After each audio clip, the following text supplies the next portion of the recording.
You ever wonder why some men stay quiet, even when everyone else is trying to make them feel small?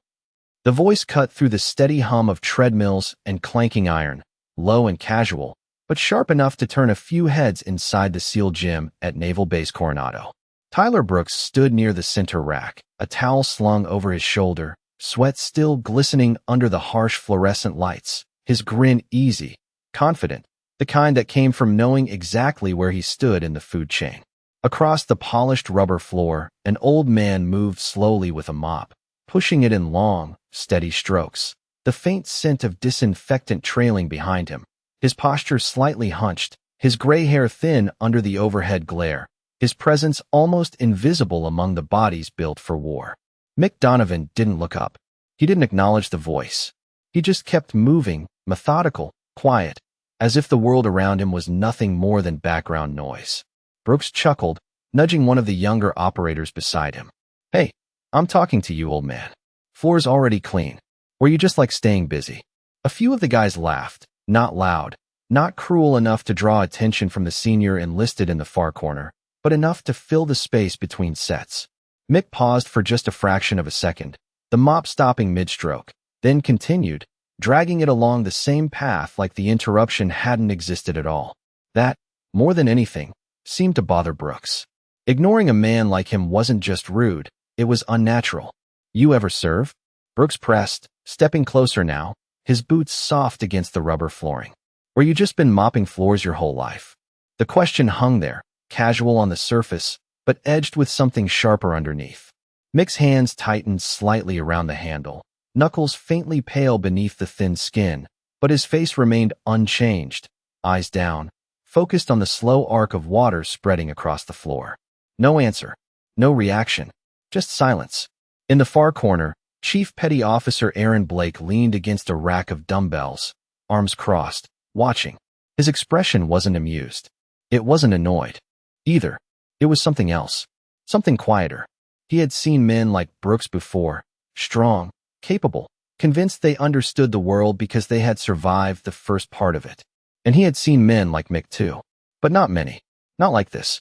Brooks exhaled through his nose, a short laugh slipping out as he reached for a clean towel and, with a flick of his wrist, dropped it directly in Mick's path. "Missed a spot," he said. The towel landed with a soft thud, perfectly dry against the freshly cleaned floor. Mick stopped again. This time, he looked down at it. Just for a second. Then he bent, slow and steady, picked it up, and placed it neatly on a nearby bench. No words. No irritation. Just the same quiet precision. The gym noise carried on around them. Weights hitting racks, shoes squeaking, distant voices echoing off concrete walls. But something in the air had shifted, subtle, almost impossible to name. Blake felt it first, a faint tightening in his chest, the kind that came before something you couldn't take back. Mick turned slightly as he resumed his work, the collar of his faded gray shirt shifting just enough under the harsh overhead lights. And for the briefest moment, something dark and inked caught the light along the side of his neck. Not large, not flashy, just a fragment of a shape, weathered and blurred by time. But it didn't belong. Not in this place. Not on a man like him.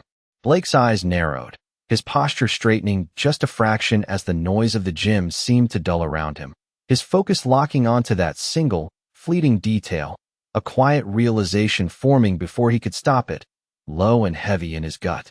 "That's not," he murmured under his breath, barely audible, the words trailing off as Mick's collar shifted back into place, hiding the mark once more like it had never been there at all. Blake did not move right away, but his eyes never left the old man as Mick continued pushing the mop across the floor with the same slow, deliberate rhythm, as if nothing had changed, as if that brief glimpse of ink had not just unsettled something deep in a seasoned chief who had spent over 20 years around men who carried secrets for a living, because that mark, whatever it was, did not fit into any catalog Blake knew, and he knew most of them, at least the ones that were meant to be known. Brooks, oblivious, let out another short laugh and turned back toward the rack, chalk dust drifting lightly in the air as he gripped the bar, but his attention kept snapping back over his shoulder, drawn by something he could not quite explain, like a loose thread in a uniform that refused to be ignored. "Guy does not even talk," he muttered, half to himself, half to the others. Probably does not even understand what this place is. But the words felt thinner now, less certain, like they were missing something important. Mick moved past them, the faint squeak of the mop head against the floor marking time, steady and unhurried. And for a moment, as he reached the far end of the gym where the light angled differently through a row of high windows, the collar of his shirt shifted again, just slightly, just enough for that. Same fragment of ink to catch the light, darker this time, clearer for a fraction of a second, a curved line intersecting with something geometric, precise, intentional. Before it disappeared again, Blake pushed himself off the rack, the motion subtle but decisive, his boots making almost no sound as he crossed the floor, his gaze fixed, his mind already running through possibilities and discarding them one by one. Because that symbol did not belong to any active unit, not SEAL teams, not SWCC, not anything conventional. And the more he tried to place it, the more one uncomfortable thought began to surface. The kind of thought that did not come with certainty, but with instinct. And instinct, in his line of work, was rarely wrong. "Sir," he said quietly as Mick approached, not loud enough to draw attention, but enough to cut through the noise between them. Mick paused again, turning his head just slightly, his pale eyes meeting Blake's for the first time, calm, steady, unreadable, and, for a brief second, the entire gym seemed to narrow down to that single exchange. No words, just recognition of something unspoken. Blake glanced at the collar, then back to Mick's face, lowering his voice even further. "That mark, where did you get it?" he asked, careful, measured, like he was stepping onto uncertain ground. And Mick held his gaze for a long moment, the kind of silence that carried weight instead of emptiness, before he simply reached up, adjusted the collar back into place with a small, practiced motion, and said, "Long time ago," his voice low, rough with age but steady, carrying none of the hesitation Brooks had expected from a man in his position. It was not the answer that unsettled Blake. It was the way he said it, like it was not meant to invite more questions, like it was a boundary drawn without force but impossible to cross. Across the room, Brooks racked the bar a little harder than necessary, the metal clanking louder than before, drawing a few glances, his jaw tightening as he watched the quiet exchange, something about it now feeling less like a joke and more like something he did not fully control. And that bothered him more than anything. Blake straightened slightly, his decision already made, the unease settling into something sharper, more urgent, and without another word, he reached into his pocket, pulling out his phone, turning just enough to shield the screen from view as his thumb moved quickly, selecting a contact he did not use lightly, the line ringing once, twice, before a voice answered on the other end, crisp and direct, and Blake kept his eyes on Mick as he spoke, his tone low, controlled, but carrying a weight that cut through any casual interpretation. "Sir, I think you need to see this for yourself now." The line stayed open for less than 3 seconds before the response came back, calm but immediate, the kind of tone that did not ask questions twice, and Blake did not need to explain much because men at that level did not require long explanations. They listened for what was not being said, and Blake chose his words carefully. Older male, maintenance staff, mid to late 70s, maybe early 80s, carrying a mark on the left side of his neck. "I have never seen it in any current registry." There was a pause on the other end, not long, but long enough to shift the weight of the moment, and when the voice returned, it was lower, sharper. "Describe it." Blake's eyes flicked once more toward Mick, who had already resumed his slow path across the floor, the mop gliding in steady arcs as if the entire exchange had never happened. "It is partial, worn, looks like a curved line intersecting a geometric frame, maybe a circle or incomplete shape, dark ink, old." Another pause, longer this time, and then a single instruction. "Do not engage further. I am on my way."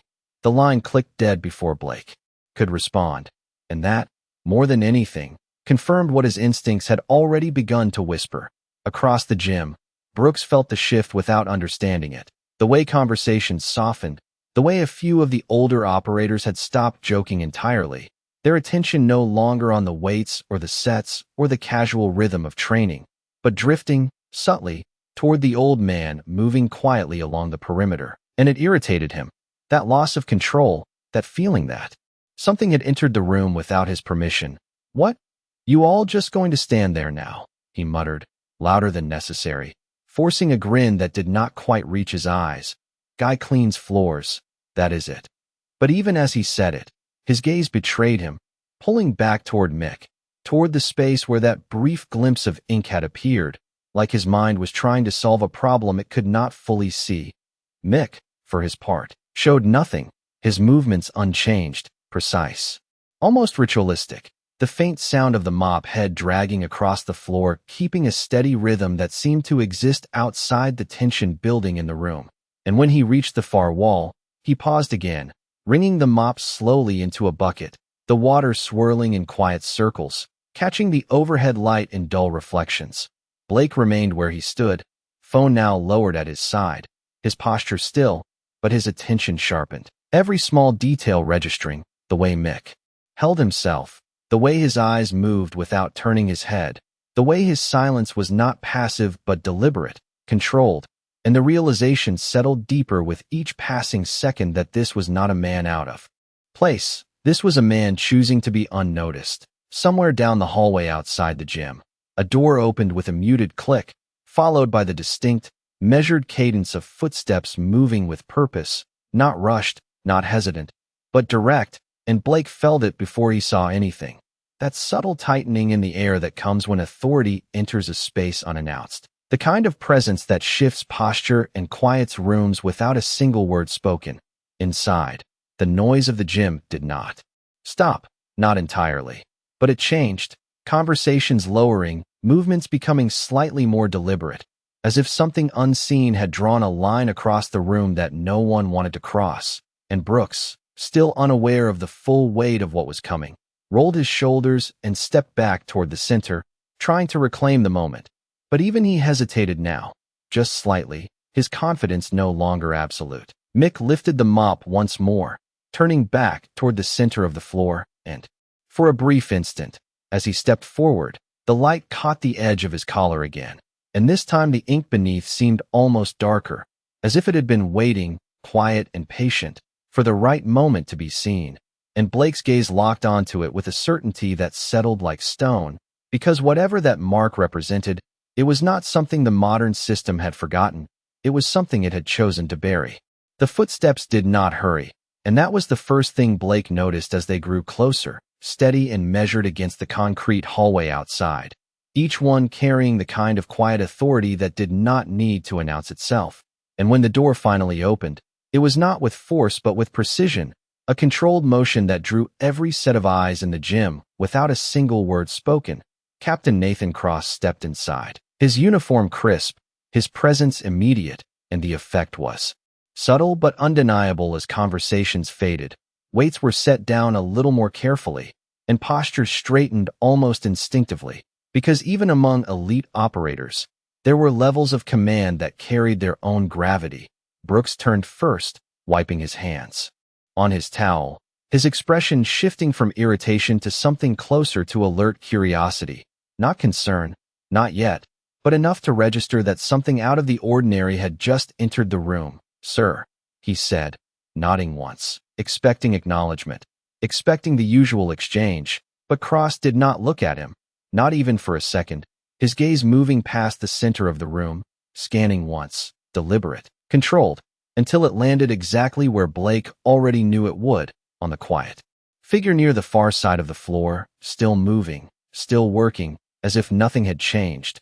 Mick did not stop immediately, his mop tracing another slow line across the rubber surface, the faint sound grounding the moment in something almost surreal, until finally, he paused, not because he had been called, not because he had been ordered, but because he had finished that pass, and he lifted the mop slightly, turning just enough to face the room without fully turning his body, his posture unchanged, his expression neutral. Cross took a single step forward, then another, each one deliberate, closing the distance without hesitation, and the gym seemed to narrow again, sound dampening, movement slowing, until it felt like the entire space was holding its breath. Blake remained still, watching closely, his instincts now fully confirmed, while Brooks shifted his weight, confusion beginning to replace confidence as he glanced between the captain and the old man, trying to understand why the focus had shifted so completely away from him. Cross stopped a few feet from Mick, close enough to see clearly, not close enough to intrude, his eyes fixed, studying, not the face, not the posture, but the small space near the collar where the fabric rested against the skin, and for a moment, nothing happened, no words, no commands, just silence stretching thin.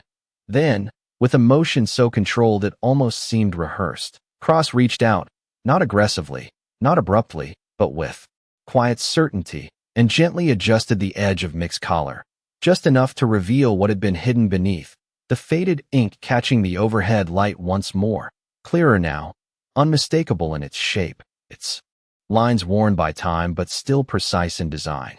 The reaction was immediate, but not loud, not dramatic. It was contained, internal, Cross's posture tightening just slightly, his jaw setting, his eyes locking onto the mark with a focus that went beyond recognition into something deeper, something personal, and for the briefest second, the room seemed to freeze, not because anyone had been told to stop, but because something in the air demanded it.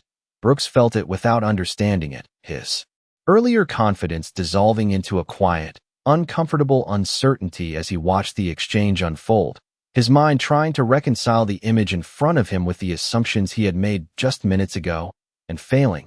Blake exhaled slowly, almost imperceptibly, because he knew what came next was not about protocol, not about rank in the conventional sense, but about something older, something that did not exist on paper but still held power over the men who understood it.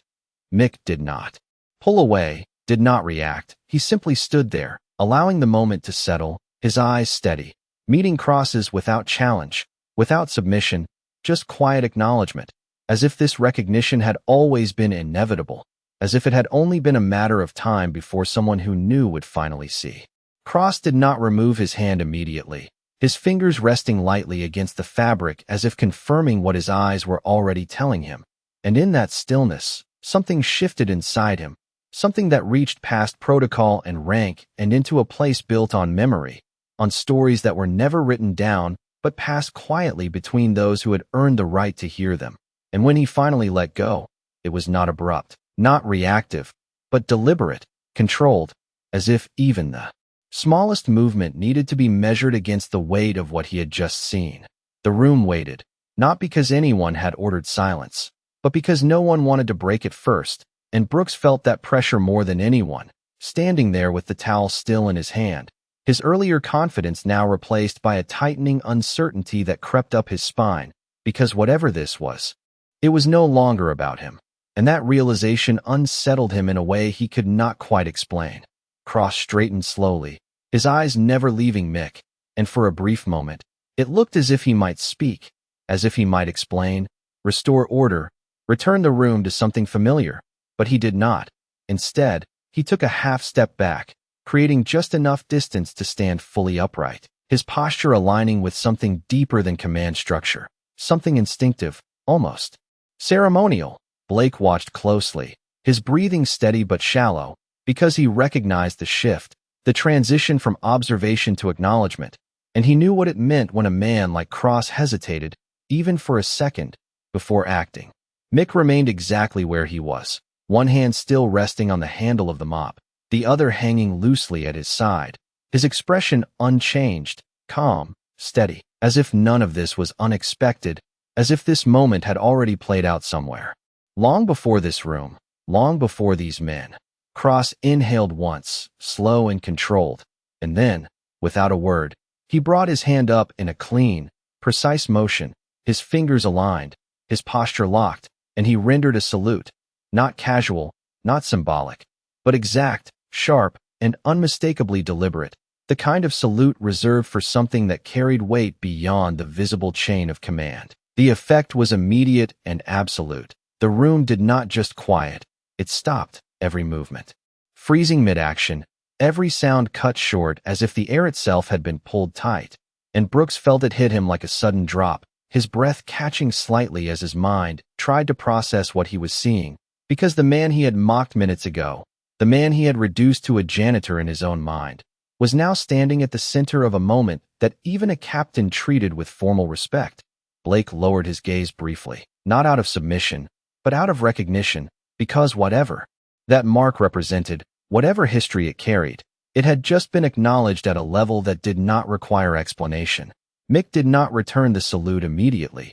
He simply looked at Cross, his eyes steady, almost reflective, as if measuring something unseen, and then, slowly, with the same quiet control that defined every movement he had made since stepping into that room, he gave a small nod, not a full return, not a mirror of the gesture, but something simpler, something older, and somehow, that made it carry even more weight.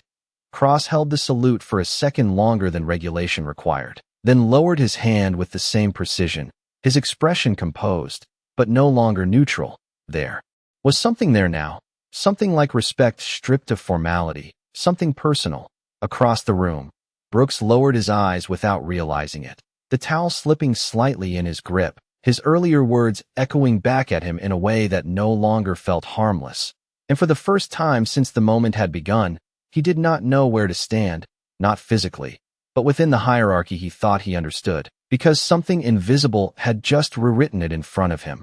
Mick turned slightly after that, not dismissive, not dismissing the moment, but moving past it, as if it had served its purpose, lifting the mop once more and returning it to the floor, the soft sound of it gliding across the surface breaking the silence in a way that felt almost grounding, almost final, as if the room, and everyone in it, had just been reminded of something they had forgotten, something that did not need to be spoken to be understood.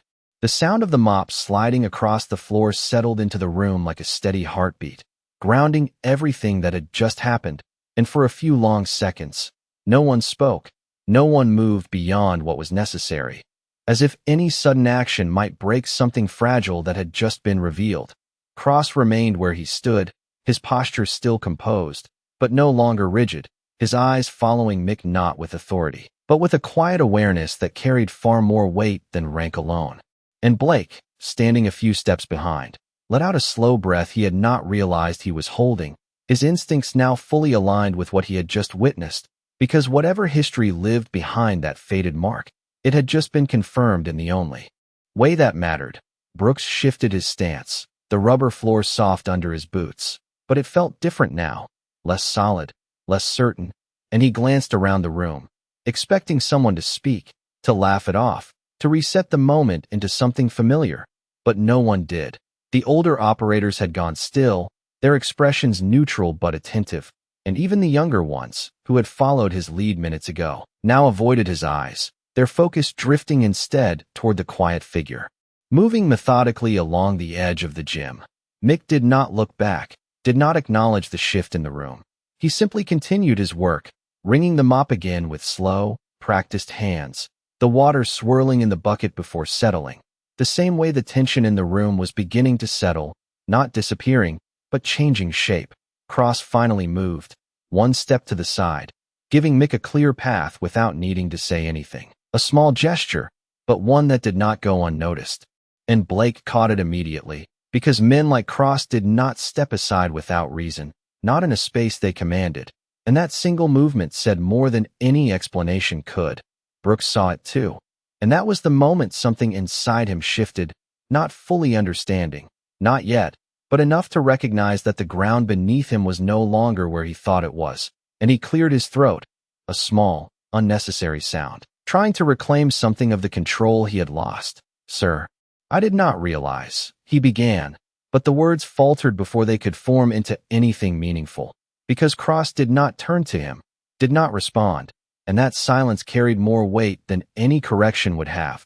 Blake stepped forward then, just slightly, his voice low but clear enough to reach Brooks without drawing attention from the rest of the room. "Stand down," he said, not harsh, not confrontational, but final, and Brooks nodded once, the motion automatic, his earlier confidence replaced now with something quieter, something closer to awareness. Mick moved past them, the faint scent of cleaning solution trailing behind him, and for a brief moment, as he passed Cross, their shoulders aligned, not touching, not interacting, but sharing the same space. Cross inclined his head just slightly, not a formal gesture, Not one that would be recorded or reported, but one that carried meaning nonetheless, and Mick responded the same way he had before, with a small, almost imperceptible nod, as if acknowledging something that did not need to be spoken aloud. The gym slowly began to breathe again after that. Weights lifted. Conversations resumed in lower tones, the rhythm returning, but it was not the same rhythm as before. There was a subtle shift in how the space held itself, a quiet awareness threaded through every movement, every glance, and Brooks felt it most of all, standing there with the towel still in his hand, his mind replaying the last few minutes in a loop that no longer made sense in the way it had before, because the man he had dismissed had not changed at all, not in posture, not in voice, not in presence. And yet everything around him had, and that realization settled heavy in his chest, not as embarrassment, not fully, but as something deeper, something that would not leave quickly. Across the floor, Mick reached the far wall again, turning with the same slow precision, the mop tracing another clean line across the surface.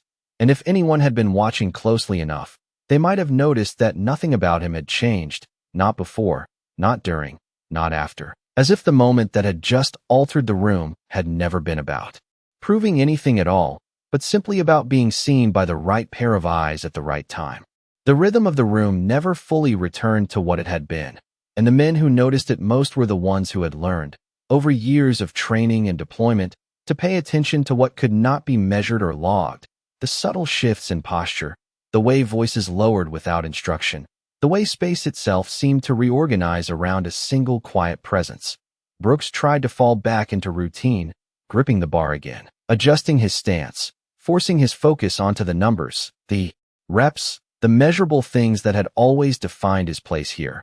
But his timing was off now, just slightly, the lift not as clean, the control not as precise, and when he racked the weight again, it landed a little harder than intended, the sound echoing sharper than before, drawing a few brief glances that he quickly avoided.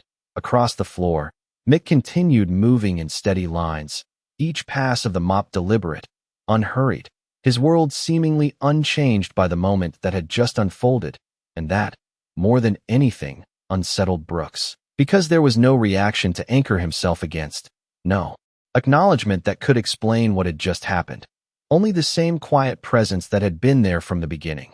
Blake remained near the rack, his arms loosely crossed now, his gaze no longer fixed but still aware, tracking Mick's movement with the kind of attention that did not intrude but did not fade either. And after a moment, he stepped closer again, not to confront, not to question, but to stand within the same space without disrupting it, his voice low when he spoke, measured and careful. "You been here long?" Mick paused just enough to acknowledge the question, his eyes lifting slightly, not fully meeting Blake's this time, but close enough, long enough, he replied, the words simple, unembellished, carrying no need for clarification. Blake gave a small nod, accepting the answer for what it was, because men like Mick did not offer more than they intended, and pushing further would not reveal anything that was not meant to be seen. A few yards away, Brooks watched the exchange, his earlier assumptions now unraveling in quiet increments, and he shifted his weight again, glancing toward Cross, who had moved to the edge of the room, speaking briefly with one of the senior operators in a tone too low to carry, but his posture remained different, less rigid, more reflective, as if part of him was still anchored in the moment that had just passed.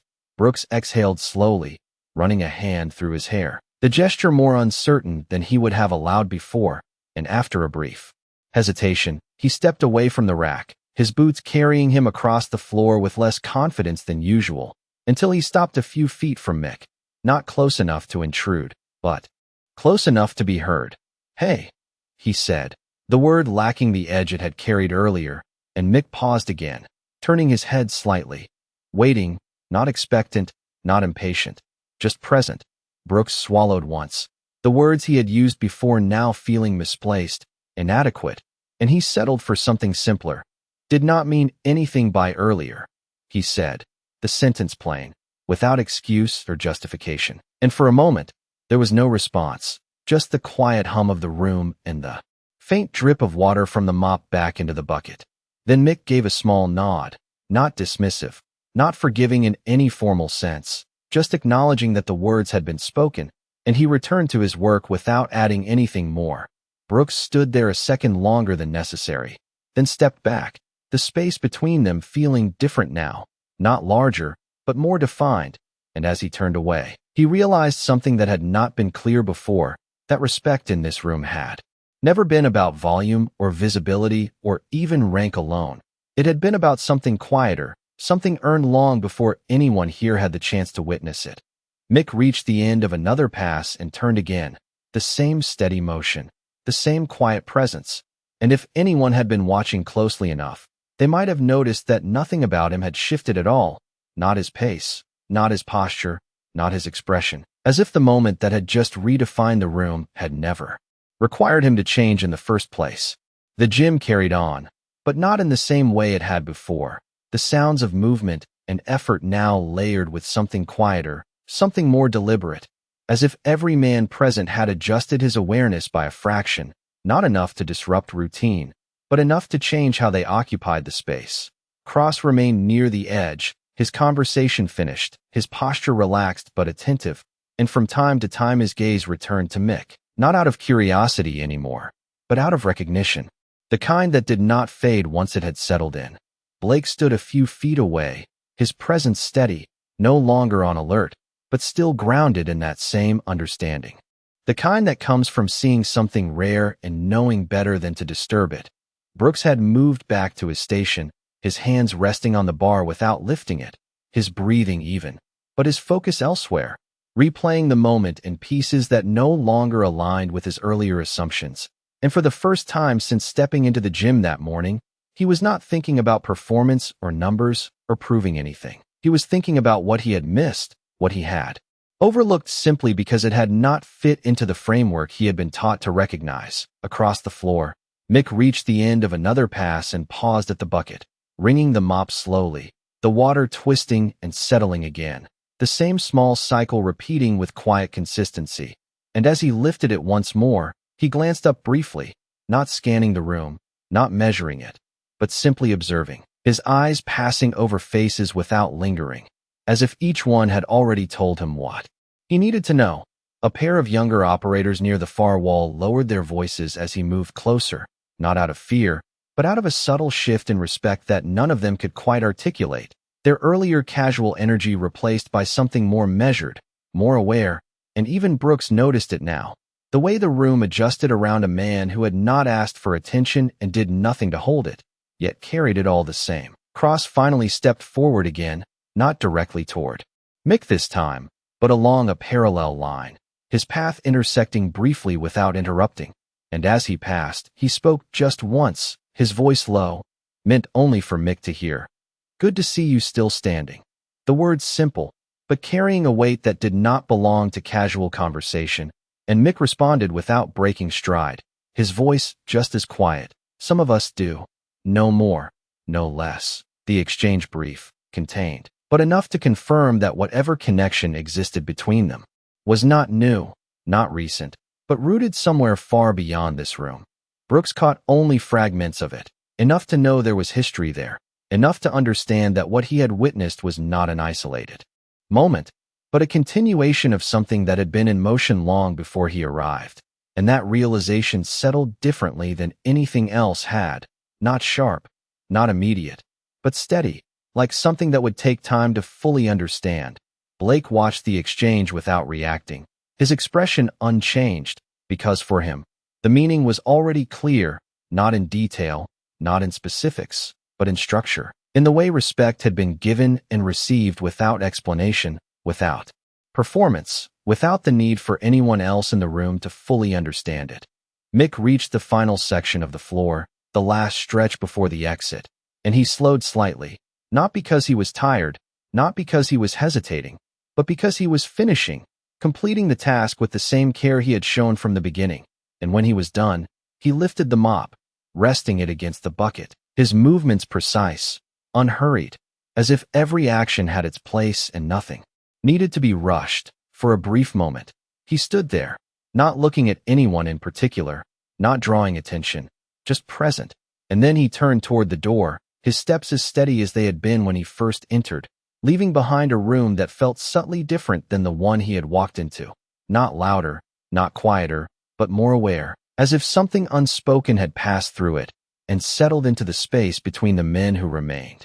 The door closed behind Mick with a soft, almost unnoticeable click, and for a moment, no one moved to fill the space he left behind. The gym holding on to that quiet shift just a little longer, as if letting it settle before returning to what it had been. Cross remained where he stood, his gaze resting briefly on the door before he turned back toward the room, his expression composed. But there was something different there now, something that did not belong to command decisions or daily operations, something quieter, more reflective, and he took a slow breath before speaking, not loudly, not to command attention, but enough for those nearby to hear. Back to work. The words simple, familiar, restoring motion without explaining anything. And gradually, the room responded, weights lifted again, conversations resumed, but softer, more measured, as if each man was carrying a piece of what had just happened in his own way. Brooks stood still a second longer than the others, his eyes still on the door, his mind turning over the moment again and again, not searching for validation this time, but for understanding, and when he finally moved, it was slower, more deliberate, his hands settling on the bar with a grip that felt different, not weaker, but more aware, as if something had shifted in how he measured strength itself. Blake walked past him without stopping, his voice low as he did, not a lecture, not a correction, just a quiet statement that landed with more weight than anything louder could have. You do not always know who you are standing next to. And Brooks nodded once, the motion small but genuine, because for the first time, he understood that lesson was not about caution, it was about perspective. Across the room, the faint scent of cleaning solutions still lingered, mixing with the sharper smell of chalk and steel, a subtle reminder of the man who had moved through the space without needing to claim it. And one of the younger operators, barely a year into the teams, glanced toward the door and then back at his hands, adjusting his grip on a dumbbell with a quiet focus that had not been there earlier, as if the moment had recalibrated something inside him that he could not yet put into words. Cross stepped toward the exit after a moment, pausing briefly as he reached the same spot where Mick had stood not long ago, his eyes lowering just slightly, not searching, not questioning, but acknowledging, and then he moved on, the door opening and closing again with that same controlled precision. Brooks completed his next set, the bar rising and falling in a steady rhythm, but his mind was no longer on the numbers. It was on the silence that had filled the room, on the way a single gesture had shifted everything without a word being spoken, and when he racked the weight this time, it landed clean, controlled, no excess force, no need to prove anything beyond the movement itself. Blake returned to his position near the rack, his posture relaxed once more, but his awareness unchanged, because moments like that did not fade, they settled, becoming part of the quiet framework that guided how men like him moved through the world. And beyond the walls of the gym, Mick walked down the hallway at the same steady pace, the mop bucket wheels rolling softly beside him, his figure blending back into the background of the base, unnoticed again by most, exactly as he had intended, because the truth had never required an audience. It had only needed to be recognized by the right eyes at the right moment. And inside the gym, the lesson lingered, not spoken, not written, but understood in the quiet space between effort and reflection, that respect is not something you demand or display. It is something carried, often unseen, until the moment it no longer needs to be explained.